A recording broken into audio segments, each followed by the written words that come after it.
Astro సిండికేట్‌లో మీ personal and business promotions కోసం కింది నంబర్‌కు కాంటాక్ట్ చేయండి.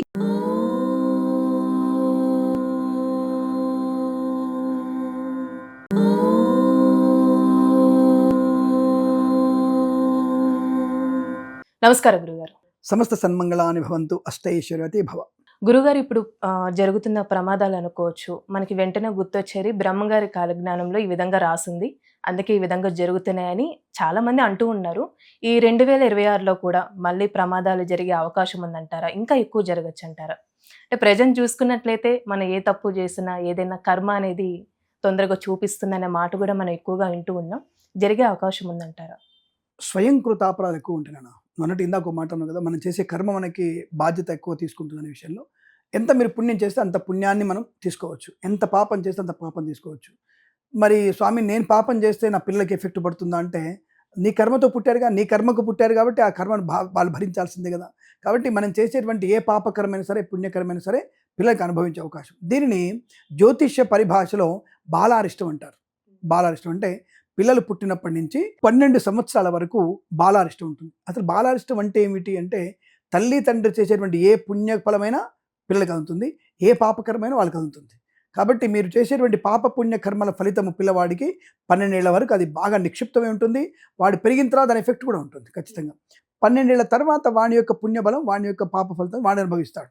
ఈ విషయాన్ని గమనించాలి మనం. కాబట్టి మనం చేసేటువంటి కర్మ తప్పకుండా మనకి మన వైపు తిరిగి మనల్ని నాశనం చేయడము, మనకి ప్రయోజనం కలిగించడం అనేది తప్పకుండా ఉంటుంది. అలా మనకి బ్రహ్మంగా రాసిన కాలజ్ఞానం వల్లనే మొత్తం జరిగిందనేది అబద్ధం. అది హైలీ అబద్ధం. దాన్ని అనవసరంగా కొంతమంది దాన్ని హైలైట్ చేసి ఆయన చెప్పినట్టు అది జరిగింది, ఇది జరిగింది, ముండమోపిలు రాజ్యం వెళ్తారన్నారు, తర్వాత ముఖానికి రంగేసుకున్న వాళ్ళు ముఖ్యమంత్రులు అవుతారని చెప్పారు, నాయకులు అవుతారని చెప్పారంటే కొన్ని జరిగాయని చదవంటే ఆ వ్యక్తి మహా జ్ఞానవంతుడు. ఆయన కాలజ్ఞానం చదువుకున్న వ్యక్తి. ఆయన తప్పనట్ల కానీ మధ్యలో ప్రక్షిప్తాలు చేసి కొంత కొత్తవి పుట్టుకొచ్చి దానిలో యాడ్ ఆన్ చేసి దాన్ని కొన్ని జొప్పించారు. అవి ఏమీ అవ్వట్లేదు. అంటే 1974లో, తర్వాత 2000లో, 2010లో, 2012లో, 2015లో, 20లో ఇలా మనం పెంచుకుంటూ వెళ్ళిపోయారు. అంటే ప్రళయం వస్తుంది, యుగాంతం అయిపోతుంది, మునిగిపోతుందని ఈ సనాతన ధర్మాన్ని నాశనం చేసేటువంటి కొంతమంది వ్యక్తులు ఎక్కువగా ఉంటారు. అలాగే దాంతోపాటు కొంతమంది మహనీయులు కొంతమంది ఉంటారు.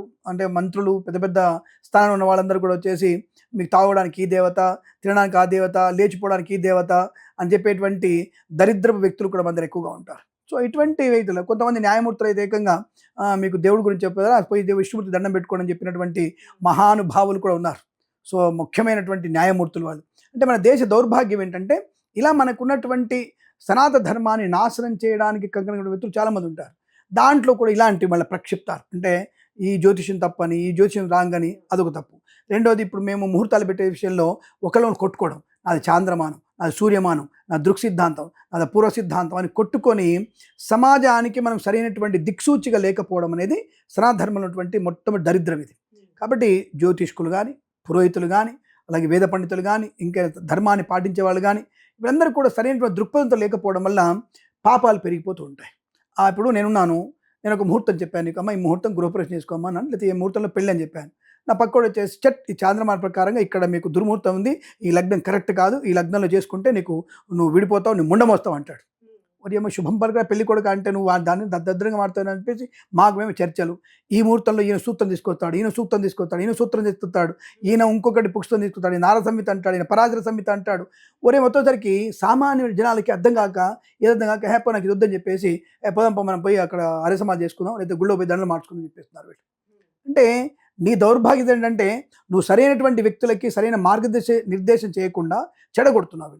అలా కాలజ్ఞానంలో కానీ, జ్యోతిష్యంలో కానీ, పంచాంగ దాంట్లో రాయడంలో కానీ అనేక రకాల పాపకర్మల ఫలితంగా ఇప్పుడు యుగాంతం, అప్పుడు యుగాంతం, ఇప్పుడు యుగాంతం, అప్పుడు యుగాంతం అని చెప్పి అలాగనే కొంతమంది పంచాంగంలో 2025లో చాలా సుఖంగా ఉంటుంది, చాలా ప్రశాంతంగా ఉంటుంది అని రాసిన వాళ్ళు కొంతమంది.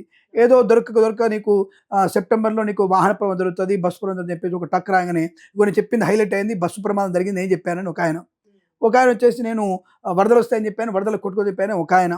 ఇది కొట్టుకొని నేనేమంటానంటే ఈ సమయంలో ఈ మాసంలో నేను ఒకటే చెప్తాను. నేను కూడా ఒక జ్యోతిష్కుడు ఏంటానంటే సిద్ధాంతకర్త వేరు. అంటే సిద్ధాంతం వేరు, జ్యోతిష్యం వేరు. జ్యోతిష్యంలో 2 భాగాలు. ఒకటి సిద్ధాంతం, మ్యాథమెటికల్ రాయడం, మేము చెప్పేది ఫలిత జ్యోతిష్యం. గురుడు ఇక్కడ ఉన్నాడు, ఉచ్చస్థితిలో ఉన్నాడు, వీరికి లాభం, వీరికి షష్టమంలో ఉన్నాడు, వీరికి నెగిటివ్, అలా మనం చెప్పేది ఫలిత జ్యోతిష్యం. మేము ఫలిత జ్యోతిష్యం చదువుకున్నాం. మేము ఫలిత జ్యోతిష్యమే చదువుకున్నాం. సిద్ధాంత భాగం మేము చదువుకోలేదు. ఈ సిద్ధాంతం ఇచ్చినటువంటి ఇన్ఫర్మేషన్ తీసుకోవడానికి మాకు తలనొప్పి అయిపోతుంది. ఇప్పుడు వాళ్ళు ఇచ్చినటువంటి ప్రకారంగా నువ్వు ఎవరికి ఎప్పుడంటే అవుతుందో అది ఏ చేతుందో తెలియదు.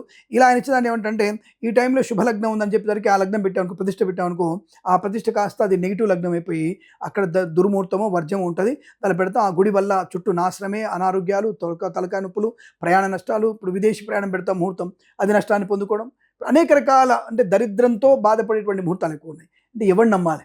ఒక ఆయన నేను విశాఖపట్నం అంటాడు, ఒక ఆయన రాజమండ్రి అంటాడు, ఒక ఆయన వరంగల్ అంటాడు, ఒక ఆయన మహబూబ్నగర్ అంటాడు, ఒక ఆయన నేను భాగ్యనగరం అంటాడు. అంటే ఎవడి పంచాంగం వాడిదే, ఎవడి పంచ వాడిదే.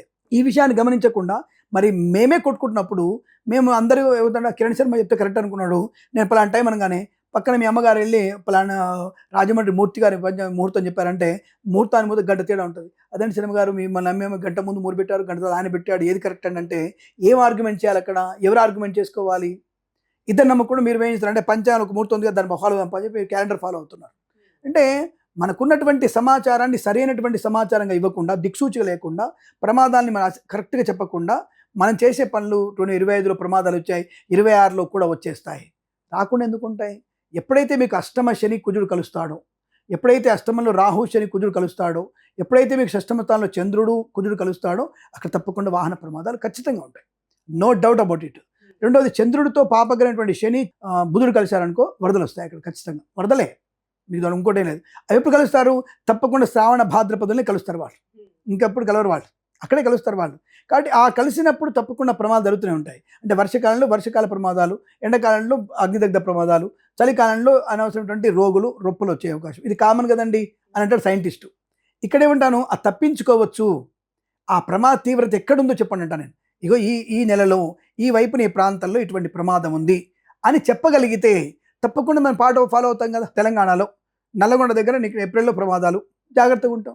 వరంగల్ దగ్గర ప్రమాదం, సరే ఆంధ్రప్రదేశ్లో ఇగో ఏలూరులో ఇప్పుడు ప్రమాదం జరుగుతుంది, వైజాగ్లో ప్రమాదం జరుగుతుంది, ఈ వైజాగ్లో ఈ సముద్రం వల్ల ప్రమాదం ఉంది, ఏలూరులో ఈ రోడ్డు మీద ప్రమాదం ఉంది, విజయవాడలో దుర్గమ్మ దేవాలయం దగ్గర కొండ చెరువు విడిపడతాయి. ఈ ఇన్ఫర్మేషన్ ఇవ్వగలిగే శక్తి ఉంది కదా.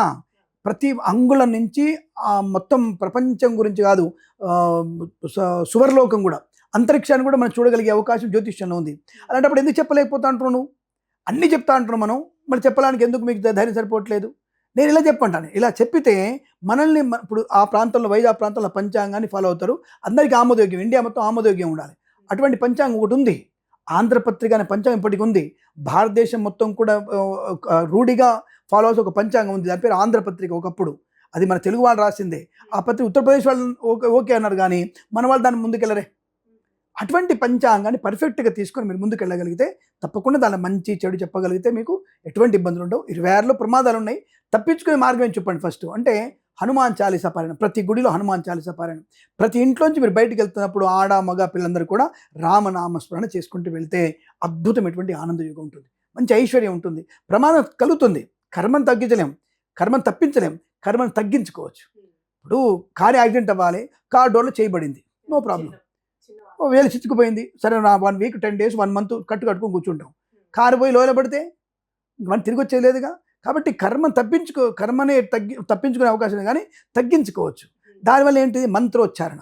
నీ మతంలో నువ్వు దేవుడిని పూజించుకో, నువ్వు క్రిస్టియన్ అయితే నువ్వు జీసస్ని పూజించుకో, నువ్వు తుర్కో అయితే నువ్వు తప్పకుండా అల్లాని పూజించుకో, హిందువు అయితే నువ్వు ఇది పూజించుకో, దాన్ని నా ప్రాబ్లం, దానికి ఎవడేమనట్లేడే. అలా చేసుకోవడం వల్ల మనకి ప్రయోజనం ఉంటుంది. సనాతన ధర్మంలో ఉన్న వాళ్ళు రామనామస్మరణ చేస్తుంటూ ఆపదామపహర్తాన శ్లోకం చదువుకొని బయటికి వెళ్ళగలిగితే అద్భుతంగా ఉంటుంది. ఇది ఇక్కడ మీకు యుగాంతం ఏది లేదు, కాలజ్ఞాన ప్రకారంగా మీకు ప్రమాదం వచ్చేలేదు. ఇది దాదాపుగా 5 లక్షల సంవత్సరాల కలియుగ ప్రమాణం ఉంది. దాని గురించి మీరు అనవసరంగా మీరు ఏదేదో మాట్లాడి సోషల్ మీడియాలో ఇష్టం వచ్చినట్టుగా మాట్లాడకండి. యుగాంతం ఏ కాలజ్ఞానంలో కూడా బ్రహ్మంగారు కానీ బ్రహ్మంగారు తాతగారు వచ్చినా సరే ఇప్పుడు యుగాంతం అయ్యే అవకాశం లేదు. ఆ విషయాన్ని గమనించుకొని జాగ్రత్తగా ఉండండి. మీరున్నటువంటి పరాశర సంహిత, ఇతర నారద సంహితలో ఈ విషయాలు స్పష్టంగా చెప్పబడ్డాయి. దాని గురించి కంగారు పడకండి. మనము పుణ్యకర్మలు చేస్తే పుణ్యం, పాపకర్మలు చేస్తే పాపం. కాబట్టి మీరు తప్పకుండా అందరూ కూడా పుణ్యకర్మలు చేస్తే లోకమంతా కూడా హితంగా ఉంటుంది, సుఖంగా ఉంటుంది, సంతోషంగా ఉంటుంది. ఈ విషయాన్ని గమనించుకొని ముందుకు వెళ్ళడం తప్ప మూఢనమ్మకావద్దు. అలా అని చెప్పేసి జ్యోతిష్ శాస్త్రము మన ధర్మాన్ని మూఢమైందని చెప్పేసి అనాల్సినట్టు అధికారం కానీ అర్హత మీకు మిగతా మతాల వారికి లేదన్న విషయాన్ని గమనించుకునే ప్రయత్నం చేయాలి. నువ్వు ఏ మంత్రమైనా సరే సనాధర్మం గురించి గౌరవంగా మాట్లాడాలి. నువ్వు సుప్రీంకోర్టు న్యాయమూర్తి అయినా సరే సనాధర్మాన్ని గురించి న్యాయం వంగి ఉండాల్సిందే. నువ్వు వంగి ఉండాల్సిందే, ఎవడైనా సరే వంగి ఉండాల్సిందే. ఈ మతం మతం కాదు, ప్రజాస్వామ్యంలో నువ్వు సేవకుడు అంతే. నువ్వు ప్రధానమంత్రి నరేంద్ర మోడీ అయినా సరే కాళ్ళకు వంగి ఉండాలి మా దగ్గర నువ్వు. ఎందుకంటే నువ్వు మాకు సేవకంగా మీకు ఓటేసావు, నేను పనోడుగా పెట్టుకున్నాం మిమ్మల్ని. మాకు పనోళ్ళు కావాలి, 4 కావాలి, పనోళ్ళని పెట్టుకున్నాం అంతే. మీరు అంతే నన్ను పెత్తనం చేయమని చెప్పడం కాదు. కాబట్టి నోరు అదుపులో పెట్టుకుంటే బాగా ఉంటుంది. లేదంటే ఒకళ్ళకి విషయమైనటువంటి పూరిత మనస్తత్వం పెంచేసి ఈ మతమే గొప్పది, ఈ మతం అంటే మా పార్టీ అంటే ఈ మతం అని, ఈ దేవతలకు వచ్చరికి తాగడానికి పోచేరమ్మ, నువ్వు తినడానికి ఎల్లమ్మ, నువ్వు లేచిపోవడానికి వీరభద్రుడు అని చెప్పేసి మాట్లాడితే ఊరుకునేటువంటి స్థాయి కాదు. తీసుకొచ్చి మళ్ళీ నిన్ను ఎక్కడ పెట్టాలో పాతాలను తొక్కిపెట్టే అవకాశం ఉంటుంది. కాబట్టి ఇక్కడ ఎప్పుడైతే కాలజ్ఞానంతో అన్ని ముడిపడి ఉన్నాయి, కాలజ్ఞానం ఒకటే ఆ బ్రహ్మగారి కాలజ్ఞానం కాదు, ఇప్పట్లో కలియుగాంతం లేదు అన్న విషయాన్ని గమనించుకుంటే ప్రమాదాలు 2026లో ఉన్నాయి. జూన్ ఆగస్టులో ఎక్కువ ప్రమాదాలు ఉన్నాయి. రైలు ప్రమాదం జరిగే అవకాశం ఉంది. కాబట్టి జాగ్రత్తగా ఉండే ప్రయత్నం చేస్తే మనకు మంచిదని చెప్పబడుతోంది. అంటే ఏదైనా సరే ప్రమాదాన్ని నివారించడానికి నిరంతరం భగవన్నామస్మరణ. స్వస్తి ప్రజాభ్య పరిపాలయంతాం న్యాయేన మార్గేణ మహిమహేష గోబ్రాహ్మణేభ్య శుభమస్తు నిత్యం లోకా సమస్త సుఖినో భవంతు. ఈ ఒక్క మంత్రాన్ని ఎవరైతే చదువుకుంటారో లోకమంతా చల్లగా ఉంటుంది. తారక రామ మంత్రాన్ని చదువుకున్న వారికి తప్పకుండా అనుకూలంగా ఉంటుందనే విషయాన్ని మన ఛానల్ ద్వారా చెప్పుకోవడం జరుగుతోంది. శుభమస్తు. చాలా చక్కగా తెలియజేశారండి. ధన్యవాదాలు. శుభం. సర్వే జనా సుఖినో భవంతు.